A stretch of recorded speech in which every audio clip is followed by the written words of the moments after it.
Before you go any further with this video, put it on pause and go to www.4minutementor.com/jobs and look for the link to then go to the document repository, the series of documents that you'll use as reference materials and worksheets for the different videos in the series. You can download a sample resume and also a list of action words to use as you're crafting your resume. So, download sample resume and action words. As you begin to develop your resume, cover letter, prospectus letter, and you begin to work on your cold calling and interviewing skills, painting a picture with words is very important. The document action words contain several pages of words that will help you paint a picture of your skills and ability. Now, the resume is your primary marketing tool. Your interview is your presentation, and you're seeking to make the sale. The resume is a tool for you to obtain an interview, not a tool to get the job. You are the brand that you're trying to sell. So market yourself through your resume and let your future employer know your features and benefits. What are your strengths? What makes you unique? How do you stand out from everyone else?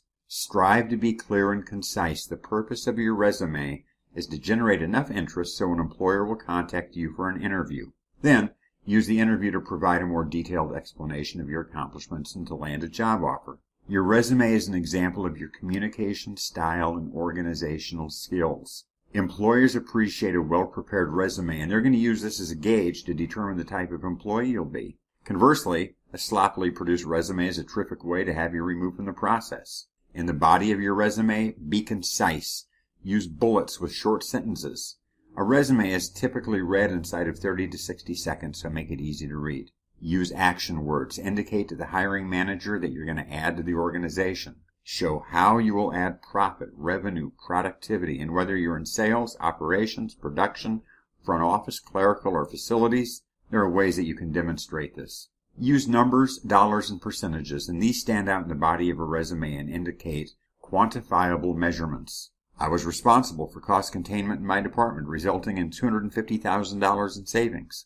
I increased sales by 30% in a 15-state territory. I was in the top 5 of 300 sales reps consistently. Lead with your strengths and include those transferable skills. Problem solving is huge. Most professional jobs that require that you can solve problems utilizing intuition and analytical skills. Discuss your decision-making skills, your teamwork, relationship building inside and outside of the organization, communication and leadership. Construct your resume so it's very easy to read. Leave white space and use a font size no smaller than 10 point. Limit the length of your resume to 1 to 2 pages. Have somebody proofread your resume, ask for feedback, and have it check for grammar, punctuation, and spelling.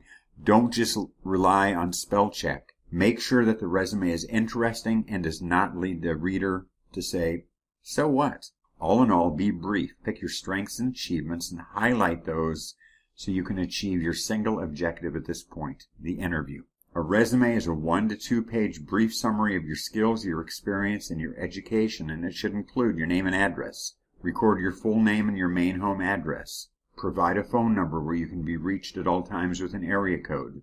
If you have an email address, write it down. If you put your cell phone number down as a way of reaching you, preface it with the word cell. I get frustrated when I call somebody and they have a lousy phone or phone service. Letting them know that they're calling a cell phone will manage the expectations and will explain in advance the possibility of dropped calls, background noise, or a poor signal. Objectives are really important and will be addressed in one of the other videos. The right use of an objective is a way for the prospective employer to quickly match a resume for relevance. Then there's experience and career history. Reverse chronological order, most recent position first, is easier to understand for the reader. List all of your jobs, paid or volunteer, full-time or part-time. Use a yearly format, 1999 to 2003 or 2014 to present. Indicate skills used or gained and employer details, job title, responsibilities, or tasks. Include professional, work-related, and civic awards, and these can range from a Toastmasters award to most valuable volunteer at an animal shelter. List areas of special recognition. For education, nobody cares what elementary or middle school you attended. If you did not go to college and you're under 24 or 25, list your high school. Once you're in your mid to late 20s, and if you have further education, list your college or university and field of study and degree. Also includes certificates, training courses, and professional or occupational qualifications. Interests and activities are your optional categories on your resume, and this is your chance to show your personal values. Includes social or civic activities, sports, fitness, and hobbies. Stay away from religion, and this is your chance to introduce a human element to your resume. Miscellaneous, anything else you feel important. Do not list references on your resume. Write that your references are available on request. Prepare a separate list of professional references, 3 to 5, including name, title, address, and business phone number of each person who agreed to be a reference for you. Let's talk a little about chronological versus functional resumes. Now, a functional resume has skills grouped in categories at the beginning and past job titles at the end. This format is for those who have had huge gaps in employment, have changed jobs many times, or have not had a consistent career path in the same industry. The functional resume is a way of highlighting your transferable skills. If you're going to use a functional resume format, know that most employers expect to see a chronological resume, so it's very important to demonstrate some tremendous abilities. Chronological resumes list each job along with duties and highlights in reverse chronological order.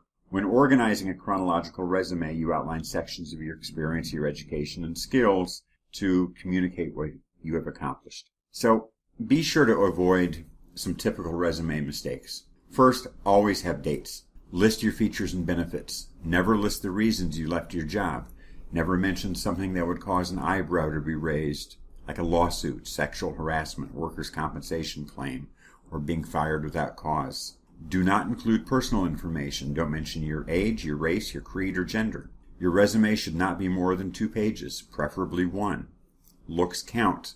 Keep the resume in 10 to 12 point type, no fancy fonts, no strange colors. White or off-white paper, still the best. And your second page and mailing envelope should match. Don't forget to add an objective. Don't lie. Don't change dates to fill in gaps. Don't do it.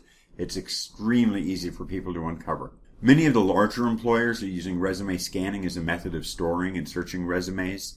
If you know that your resume is going to be scanned, here's some recommendations. Don't use bold print, italics, or underlining. Use a clear type style, 10, 11, or 12 point. Leave larger margins on all sides of the resume.